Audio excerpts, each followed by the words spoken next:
আওয়ামী লীগের চরিত্রটাই হলো এরকম, এটা যে একটু ভালোবাসে তার সে হত্যা করে। শহীদ প্রেসিডেন্ট জিয়াউর রহমান শেখ হাসিনাকে দেশে আসার অনুমতি দিছিলেন, সুযোগ দিছিলেন এবং বলছে থাক সবাই রাজনীতি করুক।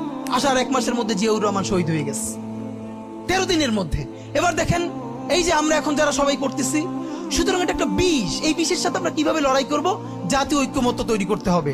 সুতরাং পলিটিক্যাল পার্টি এবং সবার প্রতি একটা কথা, প্লিজ আপনারা বিএনপিকে শতভাগ কর্নার করে দিয়েন না। বিএনপি এই আধিপত্যবাদ বিরোধী লড়াইয়ের জন্য আমাদের একটা বড় শক্তি। এই শক্তিকে এত বেশি কর্নার করা যাবে না যাতে তারা গিয়ে আওয়ামী লীগের হাত ধরে ফেলে। তারা যদি আওয়ামী লীগের হাত ধরে ফেলে তাহলে লড়াইটা তো আমাদের জন্য আরো কঠিন হয়ে যাবে। বরং বিএনপির প্রতি আমাদের চ্যালেঞ্জ হলো, যেই বিএনপি বাকশালী সংবিধানের প্রতি প্রেম দেখাবে তারে শহীদ জিয়ার ছবিটা সামনে আইনে বলতে হবে যে এই বাকশালী সংবিধান তো জিয়াউর রহমানই ছুঁড়ে মারছিল। বেগম জিয়া বলেছেন এই সংবিধানকে ছুঁড়ে ফেলা হবে। এখন বেগম জিয়ার চেয়েও নতুন বিএনপি আসছে, বেশি প্রেমের বিএনপি। যেই শহীদ প্রেসিডেন্ট জিয়াউর রহমান ইসলামোফোবিক জায়গা থেকে বাংলাদেশের মুসলমান, বাঙালি মুসলমান সব আইডিয়াকে ধারণ করে বাংলাদেশে জাতীয়তাবাদ তৈরি করলেন। এখন একটা নতুন বিএনপি গজাচ্ছে, কেউ চেষ্টা করতেছে পুরো বিএনপিটাকে একটা ইসলামোফোবিক বিএনপি করা। এ কি ভাই, ইসলামোফোবিক বিএনপি সে কোথায় যাবে? সে কি দিল্লি যাইতে চায়? আমরা আমাদের প্রথম চ্যালেঞ্জ হলো স্বাধীনতা সার্বভৌমত্ব রক্ষার স্বার্থে এই বিএনপিকে শহীদ জিয়ার কাছেই রাখতে হবে, এই বিএনপিকে বেগম জিয়ার কাছেই রাখতে হবে।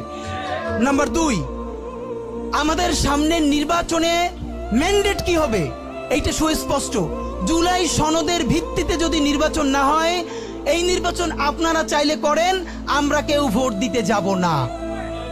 নাম্বার 3, সেই নির্বাচনের পরে সংসদের ম্যান্ডেট কি হবে?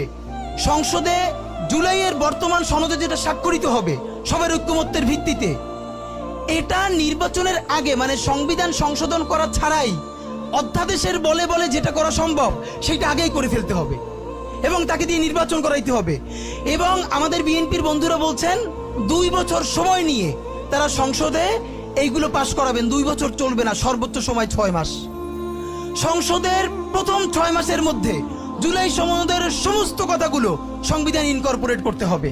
যদি পারেন নতুন সংবিধান করতে হবে, নতুন সংবিধান করতে না পারলে এইটার মধ্যে ইনকর্পোরেট করতে হবে। রাজনৈতিক বিভাজনের ফাঁকে একমাত্র সমস্ত সুবিধা নেবে ফ্যাসিবাদ, ফ্যাসিবাদের শক্তি এবং আওয়ামী লীগ।